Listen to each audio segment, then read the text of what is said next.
সুপ্রাচীন কাল থেকেই মানুষ পরম প্রকৃতির সন্ধান করে চলছে। প্রাচ্য-প্রাচ্যোত্তর নানা সাধক এ পরমাত্মার সন্ধানে লিপ্ত ছিলেন। এ পরম প্রকৃতির নানান অভিধায় চিহ্নিত ঈশ্বর, ভগবান, আল্লাহ, গড, ব্রহ্মা কিংবা মনের মানুষ। স্রষ্টা সম্পর্কে তাদের উপলব্ধি বিভিন্ন মতবাদ এবং দর্শনের সৃষ্টি করেছে।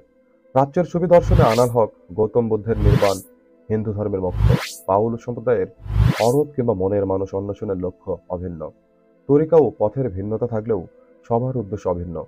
যিশু যেমন বলেছিলেন, আমার পিতার বাড়িতে একাধিক অট্টালিকা, যার সুপ্রচলিত ব্যাখ্যা হলো ঈশ্বর প্রাপ্তির জন্য নানা মত নানা পথ, কিন্তু লক্ষ্য একটাই।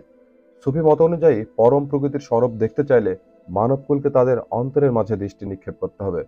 গ্রিক দার্শনিক সক্রেটিসের স্মরণীয় উক্তি "নাও সেলফ" এর উদ্দেশ্যও মূলত তাই। নিজেকে জানতে পারা মানেই ইহজাগতিক এবং আধ্যাত্মিক জগতের আবছা অবদ্ধ বিষয়াদির মর্মভেদ করা, পরমেশ্বরের স্বরূপ প্রত্যক্ষ করা।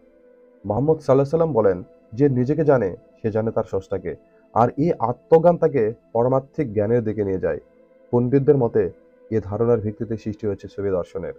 সুফিরা বিশ্বাস করেন, পরমেশ্বরের সন্ধানে মক্কা, মদিনা, কৈলাস, বৃন্দাবন যাওয়া নিষ্প্রয়োজন। কেননা এ দেহেতেই বৃন্দাবন, এ দেহেতেই গোবর্ধন, এ দেহেতেই কৈলাস, হিমালয়, অর্থাৎ এ দেহের মাঝেই পরমাত্মার নিত্যলীলা। লালন বলেন, সপ্ততলা ভেদ করিলে হাওয়ার ঘরে যাওয়া যায়, হাওয়ার ঘরে গেলে পরে অধর মানুষ ধরা যায়। সাত প্রান্তর আছে আমাদের সাধনার পথে, এই সাত প্রান্তর পার হলে তার তরবার পাবে। তলবের প্রান্তর হলো যাত্রার সূচনা, প্রেম এর প্রান্তর পরে নাই তার সীমানা। তৃতীয় প্রান্তর আসে মারফাত, এরপর চতুর্থ ইস্তেগানা, অমুখাফিকি তার প্রান্তর। পঞ্চম প্রান্তরে আসবে পবিত্র তাওহীদ, ষষ্ঠ প্রান্তর হায়রত বিহব্বল সাদিদ, সপ্তম প্রান্তর দারিদ্র্য বিনাশ ফানা। এর পরের প্রান্তরে তোমার সাধনা মানা। যদি আকর্ষণে পড়ে যাও ভুলে যাবে পথ, যদি হও এক ফোঁটা হবে সমুদ্র বৃহৎ। কথাগুলো মান্তিকুত্তয়ের অর্থাৎ পাখিদের সমাবেশ কাব্যগ্রন্থের হুদহুদ পাখির বক্তৃতার অংশ। মান্তিকুত্তয়ের অর্থাৎ পাখিদের সমাবেশ রচনা করেন বিখ্যাত সুফি সাধক শেখ ফরিদউদ্দীন আত্তার। ফরিদউদ্দীন আত্তার ফরিদউদ্দীন আত্তার একজন মুসলিম কবি সুফি সাধক ছিলেন। তিনি সুফিবাদের উপর ফার্সি কবিতা লিখে সমকালীন বিশ্বে প্রভাব বিস্তার করেছিলেন। প্রথম জীবনে তিনি ছিলেন আতর ব্যবসায়ী। আতর থেকেই আত্মার উপাধি। তিনি 740 হিজরিতে অর্থাৎ 1145 মতান্তরে 1146 খ্রিস্টাব্দে ইরানের নিশাপুরে জন্মগ্রহণ করেন। যুবক বয়সে সুফি সাধক ফরিদউদ্দীন আত্তার হজ্জ পালন করেন, পাশাপাশি ভারত উপমহাদেশ সহ মিশর ভ্রমণ করেন। তার এই সফর ছিল জ্ঞান অন্বেষণের জন্য। তার বাবা ছিলেন একজন ওষুধ বিক্রেতা। বাবার মৃত্যুর পর তিনি ঔষধ বিক্রিকেই পেশা হিসেবে বেছে নেন। পেশাগত কারণে তিনি চিকিৎসা শাস্ত্রে ব্যাপক জ্ঞান অর্জন করেন। কথিত আছে যে প্রতিদিন তার কাছে অন্তত 500 জন রোগী আসতেন। রোগীদের তিনি তার নিজের তৈরি ওষুধ দিতেন। ফরিদউদ্দীন আত্তার অন্তত 30টি বই লিখে গেছেন। তার একটি বিখ্যাত বই হচ্ছে মান্তিকুতে তয়ের বা পাখিদের সমাবেশ। আত্তারের কবিতা রুমি সহ বহু আধ্যাত্মিক কবির জন্য অনুপ্রেরণা হিসেবে কাজ করেছে। তিনি কিছু আধ্যাত্মিক ব্যক্তিত্বকে নিয়ে দীর্ঘদিন বিশ্বের বিভিন্ন দেশ সফর করেন। তিনি গবেষণার মাধ্যমে যে জ্ঞান অর্জন করেন তা কবিতার আকারে লিখে গেছেন। একটা চমকপ্রদ ঘটনার মধ্য দিয়ে ফরিদউদ্দীন আত্তারের আধ্যাত্মিক পথের যাত্রা শুরু হয়। একদিন তিনি দোকানে বেচাকেনায় ব্যস্ত ছিলেন। এমন এক সময় এক ভিক্ষুক এসে বলল, আল্লাহর নামে কিছু দান করুন। ভিক্ষুক এমনভাবে চিৎকার করল এবং হযরত শেখ ফরিদউদ্দীন আত্তার তার নিজ কাজে এতই মশগুল ছিলেন যে ভিক্ষুককে কিছু দেওয়া তো দূরে থাক, তিনি উত্তর দেওয়ার সময়টুকু পেলেন না। ভিক্ষুক বলল, আহা, নগণ্য দুনিয়ার সামান্য ধন দিতে কুণ্ঠিত, না জানি তুমি প্রাণ দিতে কত কুণ্ঠিত হবে। এসব ভাবতে শুনে আত্মার রেগে গিয়ে বললেন, তুমি যেভাবে দিবে আমি সেভাবেই দিব। ভিক্ষুক সাথে সাথেই বলল, বেশ, আমার মতো দান করবে। একথা বলতে বলতে সে ভিক্ষার ঝুলিটি মাথার নিচে রেখে মাটির উপরে শুয়ে পড়ে মুখে কালেমা তাইয়্যিব পড়ে লা ইলাহা ইল্লাল্লাহ উচ্চারণ করতে লাগলো। দেখতে দেখতে সে অবস্থায় তার প্রাণ বের হয়ে গেল। এই ঘটনাটি আত্মারের মনে এতই প্রভাব বিস্তার করে যে তিনি ভিক্ষুকের কাফন দাফন সমাধা করে নিজের বিরাট ওষুধালয় এবং কারখানা দান করে ভিক্ষুকের বেশে রুকুদ্দিন আফাকের কাছে গিয়ে তার খেদমত থেকে মারফতের জ্ঞান লাভের জন্য কয়েক বছর তরিকা শিক্ষায় মশগুল হন। তারপর তিনি হজের উদ্দেশ্যে গমন করেন এবং সেখানে অনেক মাশায়েখের সহবত থেকে তরিকত শিক্ষায় মশগুল হন। সর্বশেষ মাজুদ্দিন বাগদাদের হাতে বায়াত হন। মারেফতের বহু উচ্চ স্তরের উন্নীত হলে শ্রীয় মোর্শেদের গৌরব ও কারণ ও জগতের অন্যতম তাত্ত্বিক হিসেবে প্রসিদ্ধ লাভ করেন। শেখ ফরিদুদ্দীন আত্তারের শাহাদতের বর্ণনায় পাওয়া যায়, দস্যুদের নিশাফর লণ্ঠনকালে এক দস্যু শেখ সাহেবকে হত্যা করার জন্য আক্রমণ করে। তখন এক ব্যক্তি বলল, এ মহামান্য আল্লাহর অলিকে হত্যা করো না, পরিবর্তে তোমাদের সহস্র আশরাফি বা মোহর আমি দেব। শেখ সাহেব বলেন, এত স্বল্প মূল্য আমাকে বিক্রি করো না, আমার মূল্য আরো অনেক বেশি। অধিক মূল্য পাবার আশায় দস্যু শেখ সাহেবকে নিয়ে আরো কিছু দূর অগ্রসর হতে থাকলেন এবং আরেক ব্যক্তি বলল, এই পীর সাহেবকে হত্যা করো না, আমার হাতে ছেড়ে দাও, বিনিময়ে তোমাকে একটি খড়ের বোঝা দান করব। এবারও শেখ সাহেব বললেন, হাঁ দিয়ে দাও, আমার মূল্য এটা অপেক্ষাও কম। দস্যু মনে করলো শেখ সাহেব ঠাট্টা করছে। রাগ সামলাতে না পেরে সেই দস্যু হযরত শেখ ফরিদুদ্দীন আত্তারকে হত্যা করে ফেলল। মান্তিকুত্বের বা পাখিদের সমাবেশ। ফরিদুদ্দীন আত্তারের পক্ষী সম্মেলনের মূল উদ্দেশ্য হচ্ছে সুফি দর্শনের একটি সহজ ও সাবলীল ব্যাখ্যা প্রদান করা। একটি রূপক কাহিনী সৃজনের মধ্য দিয়ে এই দুরূহ কাজটি তিনি সম্পন্ন করেছেন। আত্মার বুঝতে পেরেছিলেন, মানুষ বিভিন্ন অজুহাতে স্রষ্টার অন্বেষণে এড়িয়ে যায়। তিনি মূলত দুটি বিষয় অনুধাবন করেছিলেন: এক, আধ্যাত্মিক অন্বেষণের প্রতিবন্ধকতা, এবং দুই, মানুষের পলায়নপর প্রকৃতি। তার কবিতার লক্ষ্য হচ্ছে পাঠকদের কাছে একটি আধ্যাত্মিক সফরের বয়ান করা, যে সফর মানুষের আত্মাকে পরিশুদ্ধ করবে, যেন তাতে স্রষ্টার স্পষ্ট প্রতিফলন ঘটে। বিষয়টি তিনি একটি রূপক কাহিনীর মাধ্যমে ফুটে তুলেছেন। একদিন একদল পাখি সমবেত হয়ে একটি গুরুত্বপূর্ণ সিদ্ধান্ত নেয় যে তারা তাদের রাজাকে খুঁজে বের করবে। জগতের সকল প্রাণী, এমনকি মানবকুলেরও রাজা থাকে, অতএব তাদের নিশ্চয়ই একজন রাজা আছে এবং তাকে খুঁজে পাওয়া দরকার। পাখিরা হুপুকে সফরের নেতা নির্বাচন করে তার বিশেষ মর্যাদার জন্য, কেননা হুপু সলোমন বাদশাকে মরুভূমিতে পথ দেখিয়ে সেবার রানী বিলকিসের কাছে নিয়ে গিয়েছিলেন। অতএব এ সফরের নেতৃত্ব তারই প্রাপ্য। হুপু এখানে মূলত সুফি শেখ বা গুরুর প্রতীকী চরিত্র, যারা তাদের অনুসারীদের জ্ঞানচক্ষু উন্মোচনে সহায়তা করে থাকে। হুপু জানায়, পক্ষীরাজের নাম সিমর্গ, তিনি থাকেন কাফ নামে একটি স্থানে, পৃথিবীকে ঘিরে যে পর্বতমালা তার উধারে।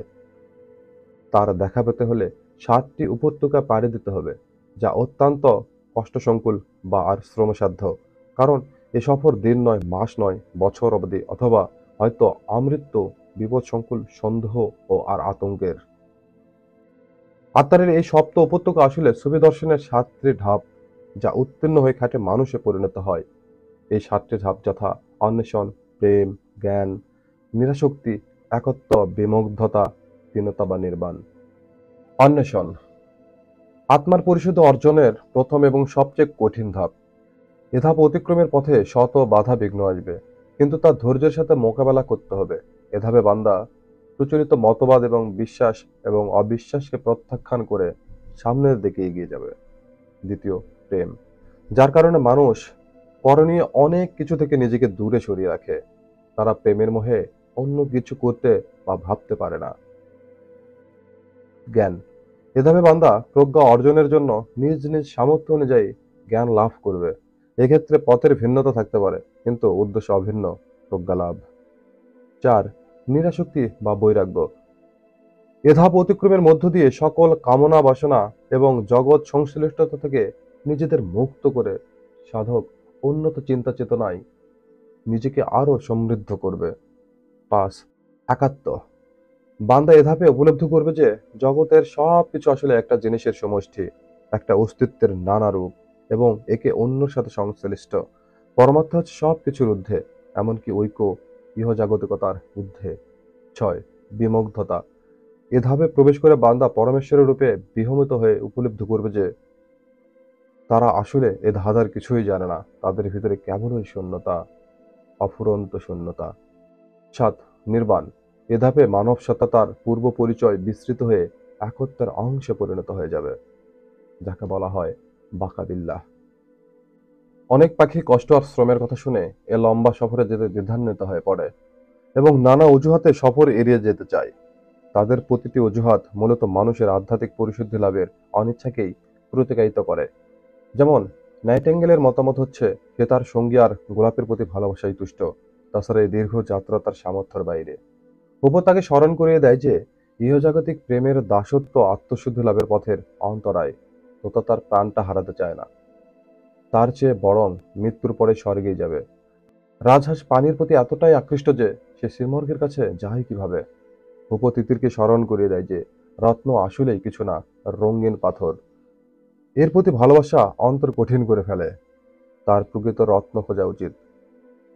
হুমা অহংকারী, পেঁচা তিতিরের মতোই ইহজাগতিক জিনিসের নেশায় মগ্ন। সারস সাগরের প্রতি মহাবিষ্ট। ভূপ চুড়ইকে তার হীনমন্যতার জন্য তিরস্কার করে নিজেকে সাহসের সাথে মোকাবেলা করতে পরামর্শ দেয়। ভূপর মতে বিভিন্ন ধরনের পাখি আসলে সিমর্গেরই ছায়া। সিমর্গকে পেতে হলে নিজেকে অবশ্যই নিজের সত্তার সাথে বোঝাপড়া করতে হবে। তার মতে, তোমরা যদি ইহজগৎ থেকে নিজেদের বিচ্ছিন্ন করতে পারো, তাহলে সুখের প্রকৃত স্বাদ উপভোগ করতে পারবে। প্রতিটি দ্বিধান্বিত পাখিকে হুপো নীতিকথা এবং স্মরণীয় কাহিনীগুলি শুনিয়ে আশ্বস্ত করে এবং উদাহরণস্বরূপ প্রাক্তন সুফি সাধকদের প্রসঙ্গ টেনে আনে, যেমন রাবিয়া আল আদাই, আবু সাইদ ইবনে আবিল, খায়ের মনসুর আল হাল্লাজ এবং শিবলি উল্লেখ্য। প্রতিটি পাখি এবং তাদের পলায়ন পর মনোভাব মূলত মানুষের চারিত্রিক বৈশিষ্ট্যরই প্রতিকায়ন। অবশেষে সিমর্গের সন্ধানে হাজার পাখি সফর শুরু করলেও অনেকেই যাত্রাপথে ঝরে যায়। মাত্র ৩০টি পাখি তার দরবারে যেতে সক্ষম হয়। ততদিনে তাদের ডানা ভেঙে গেছে, পালক ঝরে গেছে। তারা ক্ষুধার্ত, ক্লান্ত এবং অর্ধমৃত্য। ফার্সিতে সি অর্থ ৩০ আর মর্গ এর অর্থ পাখি। অর্থাৎ সিমর্গ বলতে বিশেষ কিছু নেই। প্রতিটি পাখি সিমর্গ, আর প্রতিটি সিমর্গ পাখি। যদি তারা সুফি দর্শনের ৭টি ধাপ অতিক্রম করতে পারে, আত্মার যাকে রূপকার্থে বলেছেন সপ্ত উপত্যকা। পাখিরা সিমর্গ দরবারে গিয়ে কেবল একটি সিংহাসনে বিশাল আয়না ছাড়া আর কাউকে দেখতে পায় না। সেটার দিকে এগিয়ে গেলে প্রতিফলনে তারা তাদের নিজেদের অবয়ব দেখতে পায় এবং উপলব্ধি করে যে তারা আর সিমর্গ আসলে অভিন্ন। এ সফর আসলে আত্ম উপলব্ধির জন্য। পাখিদের এই আত্ম উপলব্ধির সময় আকাশের ঘোলাটে আলো স্থানটি পূর্ণ হয়ে যায়। মনে হয় উঁচু থেকে মহাজাগতের আলোর প্রক্ষেপণ ঘটেছে। এ দরবারে উপস্থিত ৩০টি পাখি সে আয়নার মাঝে ঝাঁপ দিয়ে বিলীন হয়ে যায়। সুফি মতে যাকে বলা হয় ফানা, অর্থাৎ আল্লাহর সাথে অবস্থান করা। বৌদ্ধ দর্শনে এটাই নির্বাণ, আর হিন্দু দর্শনে এটাই হলো মোক্ষ। আমাদের আত্মার প্রতিটি কোণ আলোকিত করার জন্য মনের আয়না আলোর প্রতিফলন দরকার, যেন আমরা আমাদের সত্তার ভিতরে লুকায়িত সম্পদ খুঁজে পাই, যেন আমরা আমাদের পরিভ্রমণ করতে পারি এবং নিজেকে জানতে পারি। আর এই আত্মজ্ঞান মানুষকে পারমার্থিক জ্ঞানের দিকে পরিচালিত করে। আত্মারের কাহিনীর বীজ নিহিত আছে হাকিম সানের কবিতার সংকলনে, যেখানে পাখির কলরবকে স্রষ্টার বন্দনা কিংবা স্রষ্টার নাম কীর্তন হিসেবে চিহ্নিত করা হয়েছে। ফরিদউদ্দিনের পূর্বসূরি ইবনে সিনার দ্য বার্ড প্রভাবও অস্বীকার করা যায় না। সিনার কাহিনীতে উত্তম পুরুষের একটি পাখির চরিত্র রয়েছে, যা মানুষের প্রতীক, যে কিনা অন্য পাখিদের সহায়তায় খাঁচা থেকে মুক্তি লাভ করে এবং মহান রাজার কাছে পৌঁছানোর জন্য তাদের সাথে উড়ে যায়। পাখিরা একটি নির্দিষ্ট পর্যায়ে ৯টি পর্বত অতিক্রমের মধ্য দিয়ে বিশেষ চেতনা লাভ করে। আত্মারের অর্ধশত বছর আগে সুফি গুরু আহমদ গাজ্জালি লিখেছিলেন রিসালাত আল তায়ের, পাখির গ্রন্থ। আত্মার এটা দ্বারাও প্রভাবিত। সেই প্রাচীন কাল থেকে পারস্যের পাখিকে আত্মার রূপক হিসেবে ব্যবহার করা হয়েছে। হাল্লাজ, হাকিম সানাই এবং রুমি তাদের লেখায় পাখির প্রতীকী ব্যবহার করেছেন। রুমি প্রায় আত্মাকে শুভ ঈগলের হিসেবে ব্যাখ্যা করতেন। সুফিরা বিশ্বাস করে যে আত্মাকে পরিশুদ্ধ করতে হবে, এতটাই যেন তা আয়নায় পরিণত হয়। স্রষ্টার অবয়বের প্রতিফলন ঘটানোর জন্য সুফি দর্শন অনুযায়ী শিক্ষার ৭ম ধাপে মানুষের আত্মা স্বচ্ছ আয়নায় পরিণত হয়। এ ধাপে মানুষ স্বর্গীয় প্রেমের কাছে আত্মসমর্পণ করে নিজে তার অংশ হয়ে যায়। আত্মারের মতে সিমর্গ আমাদের ভিতরের একটি আয়না দিয়ে দিচ্ছেন তার প্রতিফলন দেখার জন্য। আর সেই আয়না হচ্ছে আমাদের অন্তর। অন্তরের মাঝে তাকালে আমরা তার স্বরূপ দেখতে পারি, কিন্তু সেজন্য আমাদের অন্তরের পরিশুদ্ধ করতে হবে। আর পরিশুদ্ধির প্রক্রিয়াটাই হচ্ছে একটা লম্বা আর প্রেমময় সফর। স্রষ্টাকে পেতে হলে নিজের ভিতরে খুঁজতে হবে, আর তাতে সাফল্য লাভ করতে হলে নানা ধরনের বাধা বিঘ্ন অতিক্রম করে নিজেকে পরিশুদ্ধ করা প্রয়োজন। আত্মারের ৩০টি পাখি যেমন পরমাত্মার সন্ধান পেতে সপ্তধাপ উৎপন্ন হয়েছিল, সুফি দর্শনের ৪র্থ ধাপে নিরাসক্তি। বান্দা ইহজাগতিক কামনা বাসনা পরিত্যাগ করে মুক্ত মানুষে পরিণত হয়। মনসুর আল হাল্লাজ, জালালউদ্দিন রুমি কিংবা ফরিদউদ্দিন আত্মার কেউ স্রষ্টার সরাসরি অস্তিত্ব স্বীকার করেননি। তারা মূলত স্রষ্টার সন্ধানে নিজের অন্তরের মাঝে দৃষ্টি নিবেশের পরামর্শ দিয়েছেন। কবি রামপ্রসাদ সেনের মতামত অনুরূপ, মন রেখেছি কাজ জানো না, এমন মানব জমিন রইল পতিত, আবাদ করিলে ফুলত সোনা। অতএব পরম প্রগতি বা পরম সত্যের সন্ধানে মানুষ নিজের ভিতরে দৃষ্টি নিক্ষেপ করলে উপলব্ধি করবে সবার উপর মানুষ সত্য, তাহার উপর নাই। লালন বলেন, গুরুপদে যার মন ডুবেছে রে, সে কি ঘরে রইতে পারে? রত্ন থাকে যত্নের ঘরে, কন সন্ধানে দৌড়বিতায়। মৃণালের পর আছে স্থিতি, রূপের ছটা ধুর বিজতি, লালন কয় তার গতাগতি, সেইখানেতে চাঁদ হয় উদয়। শেষ অবধি যারা ভিডিওটি দেখেছেন সকলকে আমার হৃদয় হতে গভীর কৃতজ্ঞতা। কারণ এরকম ভিডিও দেখা অনেকটাই আসলে কষ্টসাধ্য বিষয়, এবং যারা এই কষ্টকে গ্রহণ করে এই ভিডিওটা দেখেছেন সকলকে আমার আন্তরিক ভালোবাসা এবং শুভকামনা। যদি এই চ্যানেলটি আপনাদের ভালো লেগে থাকে এবং এই ধরনের আরো অনেক বিষয় আপনাদের জানার জন্য আগ্রহ থাকে, তাহলে অবশ্যই চ্যানেলটি সাবস্ক্রাইব করুন এবং সঙ্গেই থাকুন। সকলকে অসংখ্য ধন্যবাদ।